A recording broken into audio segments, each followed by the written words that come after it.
2nd, a warm winter day, even by Louisiana standards. Nathan Millard, a 42-year-old father of 5 from just outside Atlanta, was in town for a business trip. He was traveling to Baton Rouge to meet with a client and to see a job site for his company, Advanced Construction, in Conyers, Georgia. He landed in Baton Rouge on a Wednesday afternoon, meeting his work client at the Baton Rouge airport. Josh came in from Tennessee. The two then rented a car from the airport and checked into their hotel downtown, the Courtyard by Marriott. These surveillance pictures, our first glimpse of Millard, show him leaving the hotel with his client. That's him in the black shirt, ball cap, and jeans. Sources confirm the duo was at the hotel less than 30 minutes before leaving out. The two men left the hotel, headed to Happy's Irish Pub on 3rd Street. From there, they went to the PMAC for a LSU basketball game. Millard's wife says that he FaceTimed her from the game, showing off his seats. The game ended just before 8 p.m., and sources say from the game, the two men took a ride share to the Penthouse, a gentleman's club that's about a 15-minute drive from LSU's campus. Josh Wiles is the work client that Millard came to see in Baton Rouge. Now, I did speak with him on the phone, and he tells me he is fully cooperating with law enforcement as well as with Amber, but he did not want to talk to the media right now. Now, Amber tells me that Josh told her after the two left the Penthouse, they walked to a nearby bar. After that, they caught a ride share at 9:45 and came back to Happy's on 3rd Street. The duo was at Happy's for a very short amount of time. The bartender at Happy's refused to serve Nathan any drinks. He was served water only. That's when Amber tells Unfiltered with Kiran that Nathan told Josh he was headed back to the hotel and they would see each other the next morning for their work meeting. Now, this is where Millard's trip takes a deadly turn. Millard never made it to the hotel. Instead, he detoured through downtown Baton Rouge. He's spotted at a few other locations in Baton Rouge, investigators using his ATM transactions and surveillance footage to try and piece together his steps through the city. One of the surveillance videos caught Millard stumbling, walking into bushes, and even into oncoming traffic.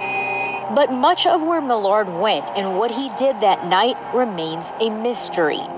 So what happened from there is, in that 4-hour window, certainly unclear. What happened after is unclear. It was 11 days before Millard's body was found wrapped in a rug and plastic here in an abandoned structure behind a funeral home off of Scenic Highway in North Baton Rouge, wearing nothing but an underwear. Someone driving by around 3:30 in the morning smelled something and started investigating. It smelled like something was bad or something was rotting. And at first I thought it could have been like a dead animal, but I didn't see anything. And then I saw the feet, and that's when I got really scared. My stomach was upset, just turning into knots. Since then, Baton Rouge police narrowed their search to a 45-year-old man by the name of Derek Perkins, also known as Stink. Exactly a week after Millard's body was found, Perkins was arrested as a person of interest on March 13th. Since then, his bond has been set at $14,000 and a hold has been placed on him. Sources confirm Perkins' vehicle was found burnt near where Millard's body was found.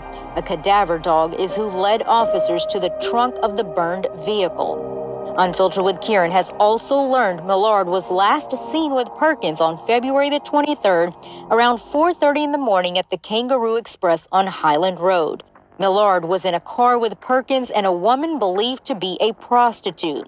That woman's whereabouts are also unknown at this time, and she too has not been seen or heard from since February the 23rd. Police have not released that woman's name at this time. The East Baton Rouge Parish Coroner's Office found no internal or external trauma to the body. The cause and manner of death are pending a full toxicology report. That report could take up to 2 more months to come back. This case has gripped Baton Rouge. How does a businessman right outside of Atlanta simply vanish in Baton Rouge? We have new perspective on that coming up. But first, we want to lay out Millard's journey through Baton Rouge. It's one that started at Happy's Irish Pub, and it's a journey that'll take us through some dangerous areas of Baton Rouge. That's right after this break. 3 a.m. Wednesday, February the 22nd, Nathan and Josh arrived to the capital city at the Baton Rouge airport. From there, the two rented one car. The next known whereabouts are these stills from the Courtyard Marriott before they left for a day and night out on the town. Let's fast forward to after Millard left Happy's Wednesday night. Sources confirm after he left Happy's, Millard walked down 3rd Street where he was picked up on surveillance walking past the Courtyard Marriott, meaning he took a right onto Florida Boulevard. His phone was recovered on Convention and 7th. That's near the post office on Florida Boulevard. By the time Millard made it to the Greyhound bus station on Florida, he had already lost his phone. Somewhere in the night, Millard was connected with a homeless man. That man was detained and questioned by Baton Rouge police and then released. He was not charged.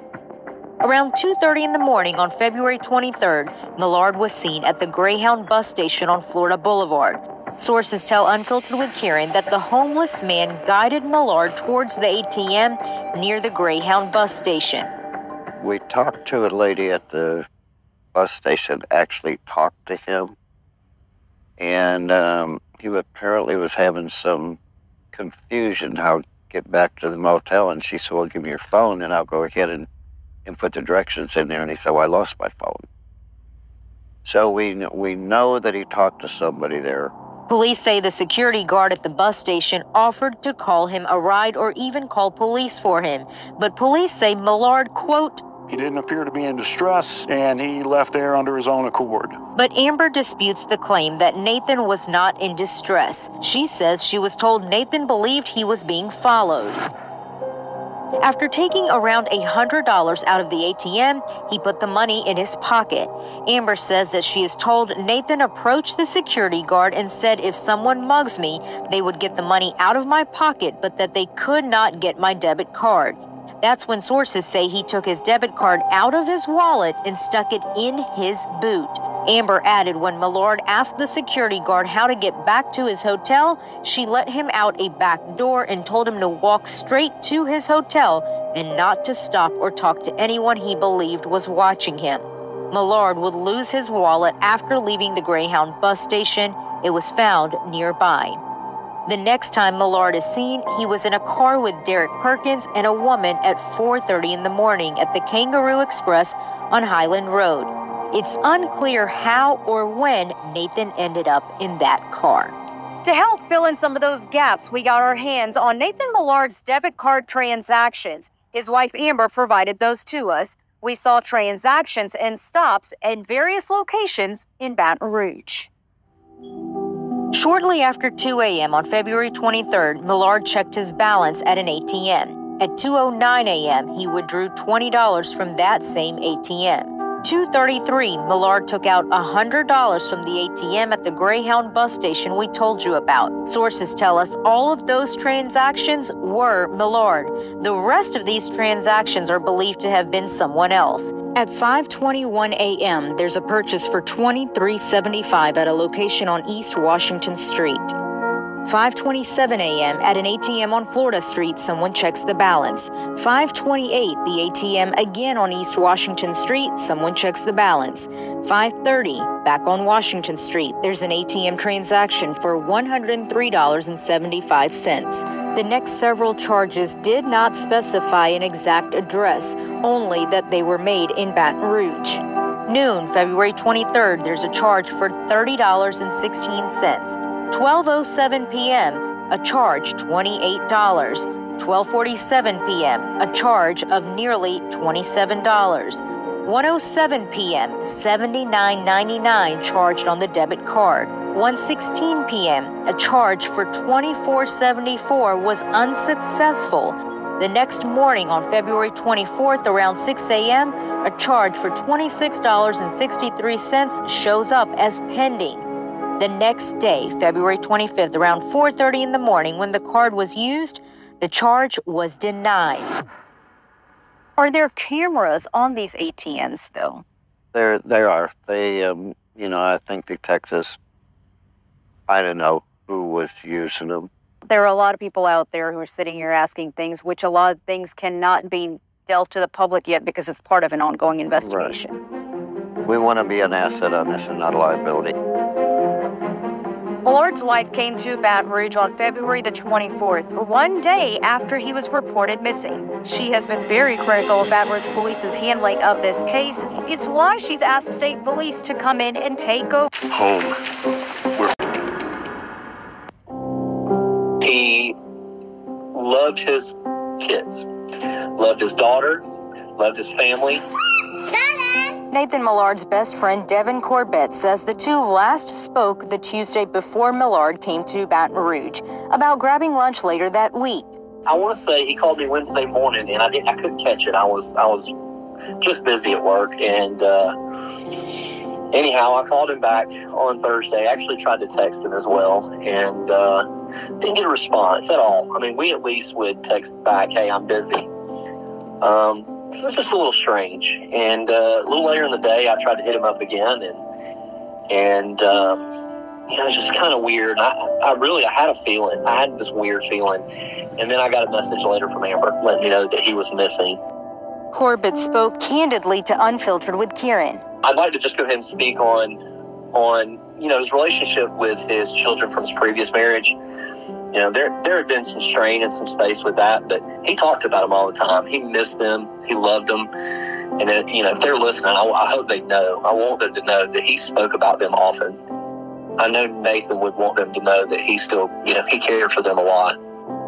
Nathan and Amber had 2 boys each from their previous marriages and shared a 7-year-old daughter. He was the best girl dad. I always told him that he was made to be a girl father. He would do face masks, tea parties, whatever. It was, he was her playmate. Amber tells Unfiltered with Kiran she is too emotionally drained to interview again, but admitted Nathan was a recovering addict, and by that she explained his addiction was alcohol. Corbett explained that. Nathan had a tendency to, when he would drink, he would typically drink a little too much, and not to the point. Nathan was not an angry drunk. He was not like a mean drunk or a wild drunk. He liked to have a good time, and he'd typically take it a little too far. He'd call me the next day and be like, "Hey man, I had a little too much to drink. Amber's on me." In fact, in October 2021, Amber says Nathan went through rehab, with Amber calling multiple places for days on end to secure a spot for treatment for Nathan. October of last year is when he texted me his chip and showed me his year sobriety. So he would have been sober for 15 months then, before this trip happened. I've seen him in the state that was described that he was in.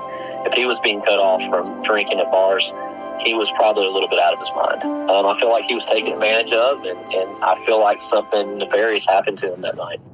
Amber said when drunk, Nathan became even more naive, gullible, and trusted everyone. Now remember, Happy's stopped serving him any more alcohol because he was too intoxicated. For the people who knew him, they're saying what's being said does not add up at all.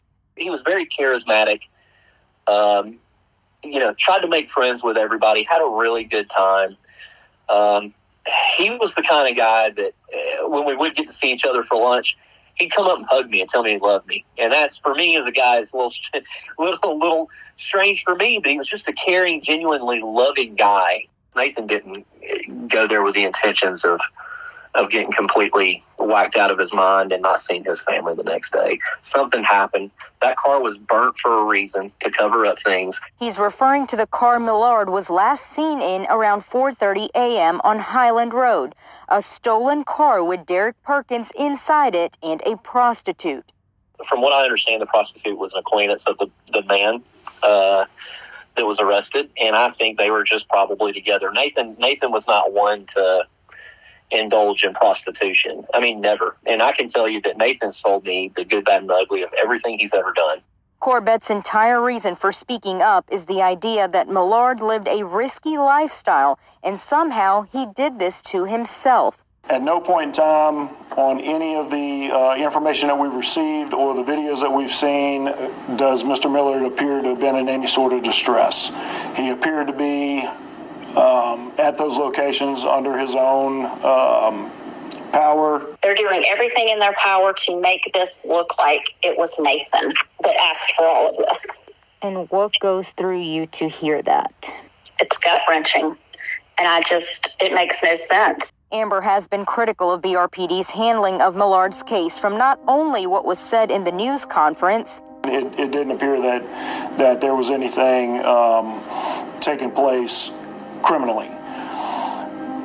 At this time, we don't have any indication that there was any foul play involved. All I can tell you is that from their report, there were no signs of internal or external trauma, which to us, that kind of leads into the whole foul play thing. There doesn't appear to be any foul play at this point. I know that he was placed there, obviously, by another individual. We would like to know who and why, but just from the autopsy results that were given by the coroner's office, at this time there doesn't appear to be any signs of foul play.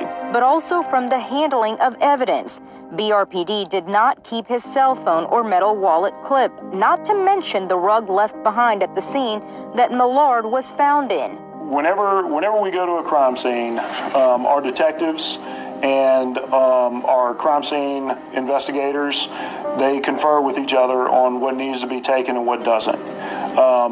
And they didn't deem it necessary for them to take the entire rug. And I'll just leave that at that. But everything that needed to be collected was collected from that scene.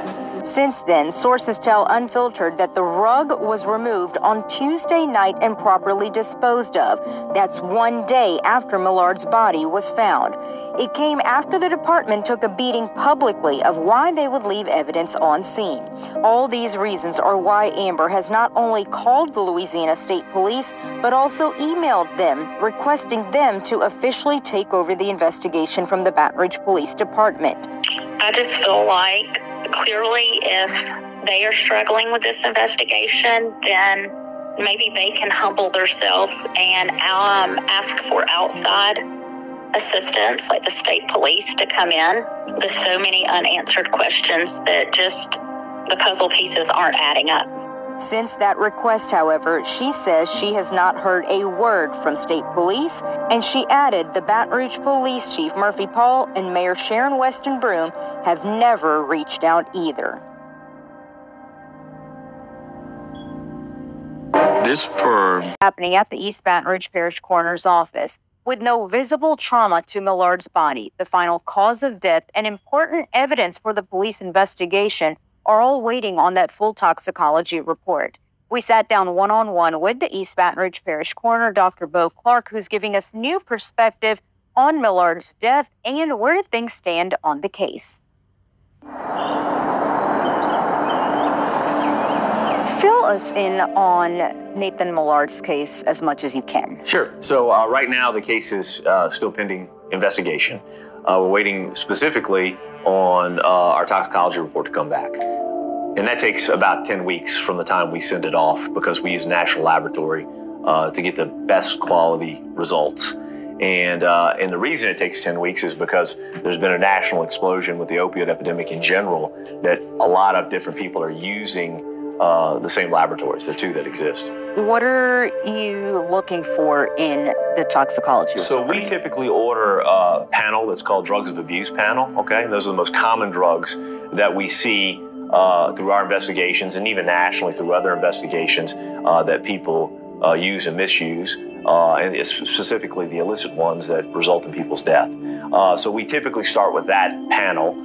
We can either get an basic or an advanced level. The advanced level adds more drugs to it. And then we are in constant communication with the toxicologist there. So as they run the test, if they see any results that might be a test that we didn't order, but that might be significant for the case, they will call us back and say, hey, you might want to add such and such to this case. And then, of course, we will, and that'll give us those results and see if they're playing a role in the death that we're investigating. Are you at liberty to say what all you have ordered on this case? I believe more than likely, we ordered the advanced drugs of abuse panel, the routine one. We have not had any communication with them saying, hey, look, you need to order more because we're seeing more. But if they do, of course, we'll order it. Can you tell us, as the coroner, was there any trauma to the body? Correct. We did not at autopsy see any signs of external or internal trauma. So that means overall looking at the body, what we call our gross examination, when we look at the body in whole, we did not see any gunshot wounds or stab wounds. And then, of course, when we do our internal investigation through the autopsy, we cut the body open and we examine all the organs, all the systems. We didn't see any trauma there either. We've heard the phrase no foul play from the police department. I guess, did that come from the coroner's office? No, it did not. It did not. My statement was simply what was released in the press release that you got, and all other media outlets, of course, media outlets across the country have called and requested that. And that is the only information we have released in this case because it's still pending investigation. Yeah. So when they're saying no foul play, can you, I guess, provide some clarity on that? No, I'm not really sure what they mean, to be honest with you. Those were their words, and I don't want to speak for them. But I will say this. In my opinion of this, I can see two instances currently where there were violations of Louisiana statute. The first one would be when someone dies, the first person that is supposed to be notified is the coroner. Obviously, if there was anyone with Nathan Millard when he died, they did not call us. Okay, so that's a violation of statute right there. The second one would be moving a deceased body. There are very specific statutes in regards to who can do that, and certainly in this case, I think that would also be a violation because the body was moved to a location where we found it. So right now, those are two violations of state law that I can think of related to this case. So if there's no physical trauma to the body, inside or outside, is one to kind of conclude it's going to end up being something drug-related? Well, I don't want to conclude that because I don't have all the information. So I'm an emergency medicine doctor by training, and sometimes people say, well, what are the chances of someone living or dying in my world? I never say it's 100% either way because I've seen things happen that I didn't think were possible. So I'm just going to wait until we get all the information back. And then once I feel that we have everything we need to make a definitive conclusion, then that's when we'll make that decision. Any signs of strangulation? No. Okay, and how do you test for that, or how do you check for that? So from a external and internal examination point, when we say there's no signs of internal or external trauma, we didn't find any broken bones. When we look at something like strangulation, typically we can look at the bones of the neck and see if there's any fractures to those bones that are a result of the pressure from the strangulation. There is the phenomenon of something called asphyxia. Asphyxia and strangulation are very different topics. Strangulation obviously has to do with a compression of the airway, whereas asphyxia is a similar compression, but it's much less force is required and leads to a lack of oxygen, right? So sometimes when you compress the veins, the carotid arteries and the jugular veins around the neck, and you're limiting the oxygen flow to the brain, then you can have a phenomenon where someone passes out or loses consciousness and even dies as a result of it. And so we'll examine both at autopsy and even microscopically, if necessary, the tissue around the neck area, looking for things like that. And as of now, we have not seen that. We've heard the words accidental overdose being tossed around in this case. Can you elaborate on that? Yeah, so I won't make a determination. So when we talk about accidental, we're talking about the manner of death. There are 5 manners of death: natural, homicide, suicide, accidental, or undetermined. I won't make a determination as to the manner of death until we have more clarity on the cause of death. Oftentimes, in general, overdoses are seen as accidental based on the investigative information we have. We have had a few instances where we've had overdose deaths that were considered homicides, and those were in children and infants. But it depends on the circumstances of the investigation. So that will be something that will be determined in conjunction with the cause of death. This case is not being investigated as a homicide, correct? Well, from my standpoint, we're still investigating it, so we have not made that determination. As far as what law enforcement is doing, you'll have to ask them. I'm not sure. It's very sometimes it's difficult or challenging for people to understand this, but the Office of the Coroner is purposely a separate office. We work, of course, in conjunction with the criminal justice system. We work with the district attorney's office when it comes to testimony in cases. We work with law enforcement as they're investigating and talking to suspects and trying to make arrests. But we're independent for a reason, because we, even though we don't work in a silo, we work in an environment where our duty and responsibility is to the deceased and their family, and to making that determination, even independent of those other entities. And usually when it comes to deciding if it is a homicide or not, that comes from you or no? So so when we're talking about the manner of death, yes, that would come from me. However, I can call something an accidental death, and the district attorney's office can still choose to prosecute it. And then maybe through the legal system on the back end, it becomes classified as something else. It never changes what I classify it as, but it may be classified as something else. I guess one of the last things I want to touch on is alcohol. We've been told repeatedly that he was a recovering addict, and he had been clean, sober for 1.5 years, and he just fell off the train when he came to Baton Rouge. But what about blood alcohol content? Has all of that been tested, or that would be in the pending toxicology? That's all part of the pending toxicology. Alcohol's included in that evaluation. And obviously, too much alcohol can kill you. Sure. I mean, it can, and of course, we talk oftentimes right now about the opiate epidemic because it's such a large problem in this country, in our community, with fentanyl, the presence of fentanyl and other drugs. But I mean, there are other drugs that people still abuse out there. I mean, you have cocaine, you have methamphetamine, even marijuana is abused. The drug panel we get looks at all those drugs, whether they're present or absent, and then also goes to even the next extent to, if they're present, to what level. And that's very important, because you can have certain drugs in your system, and alcohol would be a very good example. You can have just a little bit of alcohol in your system that we know doesn't impair you. Of course, you can have more than what's considered the impairment level or the legal level, 0.08, and you are impaired by it. And so that's why quantitative toxicology from a nationally accredited forensic laboratory is so important in the work we do. And it's just unfortunate it takes so long to get the result back, but that's where we're at.